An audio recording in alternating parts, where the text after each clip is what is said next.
Alibaba ये China से किसी भी प्लेटफॉर्म के थ्रू सोर्सिंग करके इंपोर्ट करने के अंदर इन्वेस्टमेंट कितनी लगती है। ये सवाल काफ़ी ज़्यादा लोगों के माइंड के अंदर आता है कि अगर हम सोर्सिंग करते हैं और चाइना से इंपोर्ट का बिजनेस स्टार्ट करते हैं तो वहाँ पर हमें कितनी ज़्यादा इन्वेस्टमेंट की ज़रूरत होगी।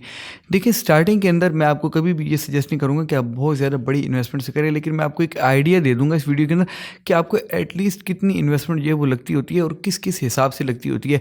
कोई एक फैक्टर इसके अंदर नहीं है, कोई इस तरह से बिल्कुल भी नहीं है कि आपको जो है वो कोई एक फैक्टर आप देखेंगे और आपको पता लग जाएगा कि एक्चुअल में कितनी इन्वेस्टमेंट जो है वो आपको ज़रूरत होगी और कितनी इन्वेस्टमेंट से आप स्टार्ट कर सकेंगे। ये एक्चुअल में डिपेंड करता है कंप्लीटली आपकी प्रोडक्ट के ऊपर फर्स्ट ऑफ ऑल, और दूसरा और भी एक रीज़न होता है, वो भी मैं आपको उसकी बात बताऊंगा। पहले मैं आपको प्रोडक्ट के बारे में कंप्लीट डिटेल से बताता चलूँ। जब भी आपकी प्रोडक्ट चूज़ करते हैं तो प्रोडक्ट के अंदर याद रखिएगा कि आप ये चीज़ डिसाइड कर लेते होते हैं कि हमने कौन सी लेवल की प्रोडक्ट चूज़ करनी है। अगर आप कोई सस्ती प्रोडक्ट चूज़ करते हैं, लेट्स से कि अगर आप कोई ऐसी प्रोडक्ट चूज़ करते हैं कि जो कि आपको जो है वो देखने को मिल जाए कोई तकरीबन 30 रुपए की या 40 रुपए की, या कि 50-60 रुपए वाली आपकी प्रोडक्ट चूज़ कर लेते हैं, तो उसका आप 1000 पीस भी अगर देख लें कि हम स्टार्टिंग के अंदर ऑर्डर करते हैं 1000 पीस, अगर आपको मिनिमम ऑर्डर क्वांटिटी MOQ देता होता है कोई भी सप्लायर, तो 1000 पीस के ऊपर कितनी इन्वेस्टमेंट लगती है। 30 रुपए की अगर कोई प्रोडक्ट होगी तो उसके ऊपर इन्वेस्टमेंट 30,000 रुपये हो जाएगी 1000 रुपये के ऊपर।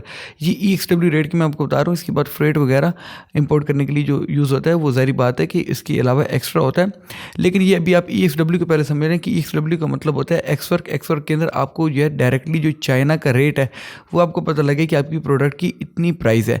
उसके बाद एक और चीज़ होती है कि अगर आप कोई ऐसी प्रोडक्ट चूज़ कर लेते हैं जो कि थोड़ी एक्सपेंसिव होती है, जैसे कि कोई 400-500 रुपये वाली प्रोडक्ट आप चूज़ कर लेते हैं, अब उसके अंदर ये होता है कि मिनिमम ऑर्डर क्वांटिटी सप्लायर आपसे डिमांड कितनी कर रहा है, क्या वो 100 पीस की डिमांड कर रहा है या वो 1000 पीस की डिमांड कर रहा है। अब ज़्यादातर अगर आप कोई ऐसा सप्लायर चूज़ कर लेंगे जो कि मैन्युफैक्चरर होगा तो वो ज़ाहिर बात है आपसे कम से कम 500 से 1000 पीस की डिमांड करेगा, तो वो 500 रुपये की अगर प्रोडक्ट होगी तो उसके ऊपर 5 लाख रुपये की इन्वेस्टमेंट 1000 पीस के हिसाब से बन जाती है। लेकिन अगर आप कोई ट्रेडर चूज़ करते हैं, कोई ट्रेडिंग कंपनी देखते हैं, तो वो आपको 100 पीस की भी मिनिमम ऑर्डर क्वांटिटी प्रोवाइड कर देता होता है, तो 100 पीस की क्या हो जाएगी, 50,000 रुपये हो जाएगी। ये आपने कैलकुलेशन करनी है, मैं आपको कैलकुलेशन एक्चुअल में बता रहा हूँ, मोटा मोटा हिसाब किताब बता रहा हूँ। बाकी आप प्रोडक्ट टू प्रोडक्ट ज़ाहिर बात है कि इन्वेस्टमेंट वराई करती है कि आपने कौन सी प्रोडक्ट मंगवानी है, उस प्रोडक्ट के हिसाब से फिर ज़ाहिर बात है कि उसके ऊपर खर्चा भी आता होता है और सारे का सारा हिसाब किताब होता है। इसके बाद एक और चीज़ आपने देखनी होती है, वो होती है फ्रेट, कि आपकी प्रोडक्ट के ऊपर फ्रेट कितना लगेगा। अब फ्रेट जो है वो भी वराई करता है product to product. Let's suppose कि आपकी कोई प्रोडक्ट है वो बहुत ज़्यादा हैवी है, लेकिन वो इतनी ज़्यादा फैलाव के अंदर नहीं है, मतलब कि इतनी ज़्यादा फैली हुई नहीं है, बल्कि कम जो है वो स्पेस के अंदर आ जाती है, लेकिन वजनी बहुत ज़्यादा है। जो वजनी प्रोडक्ट होती है उसको आप जब मंगवाते होते हैं तो वो आप मंगवाते होते हैं उसको केजी के हिसाब से, वेट के हिसाब से। वजनी प्रोडक्ट कभी भी फैलाव के हिसाब से नहीं आती होती, क्योंकि जो भी कंटेनर होता है, कंटेनर के अंदर 2 किस्म की लिमिट्स होती हैं, एक CBM की लिमिट होती है और एक वेट की लिमिट होती है। वेट केजी के हिसाब से देखते हैं ज़ाहिर बात है कि, और CBM क्यूबिक मीटर, मतलब कि कितना फैलाव है आपकी प्रोडक्ट का।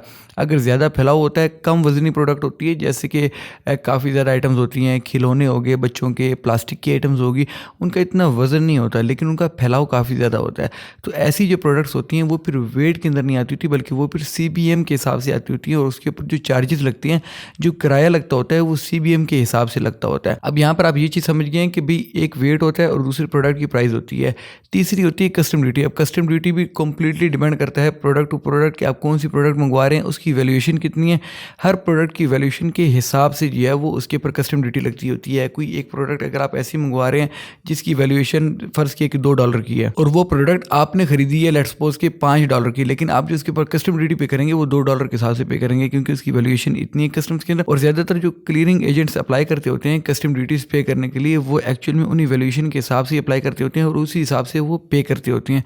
अब ये सारे का सारा जो प्रोसेस है, ये आपकी ये एक्चुअल इन्वेस्टमेंट होती है आपके घर तक पहुंचने तक। आपने चाइना से एक चीज़ परचेज़ की है, उसके बाद आपने उसको अपने कंट्री में मंगवाया, कंट्री में मंगवाने के बाद आपने अपने पास मंगवा लिया, डोर स्टेप के ऊपर मंगवा लिया। ज़्यादातर कोशिश ये करते होते हैं, ज़्यादातर लोग ये कोशिश करते हैं कि फ्रेट और कस्टम ड्यूटी जो है ये अलग-अलग ना पे की जाए, क्योंकि इससे 2 एजेंट्स को जो है वो एक्स्ट्रा आपने जो है वो कमीशन पे करनी होंगी। तो उसका एक हल निकालते होते हैं, वो कहते होते हैं जो फॉरवर्डिंग एजेंट होता है आपका, जो कि किराया मतलब कि जो लेकर आ रहा होता है आपका सामान चाइना से, उसको बोलते हैं कि भाई आप हमें जो है वो पोर्ट के ऊपर माल ला कर ना दो, आप एक काम करो, आप हमें DDP रेट प्रोवाइड कर दो जिसके अंदर कस्टम क्लियरेंस वगैरह भी सब कुछ इंक्लूडेड हो, और सब कुछ क्लियर होने के बाद जो है वो आपके पास माल पहुंचे।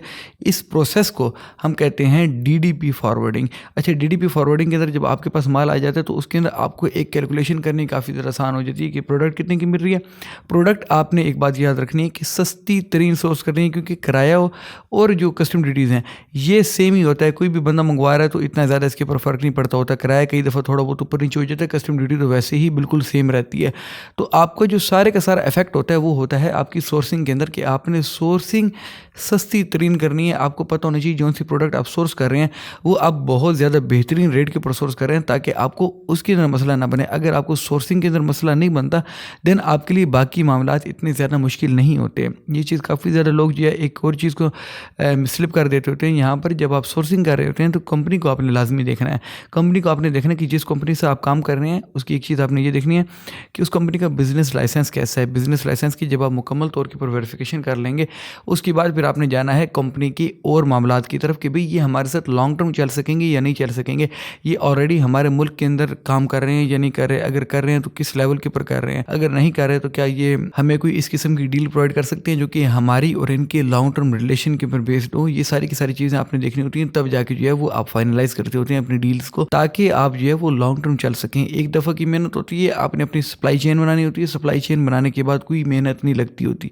जब आपकी सप्लाई चेन मुकम्मल हो जाती है देन उसके बाद ज़ाहिर बात है कि आपने फिर अपनी सेल्स के ऊपर फोकस करना होता है। आपके ये मामला सारे के सारे क्लियर हो जाते हैं।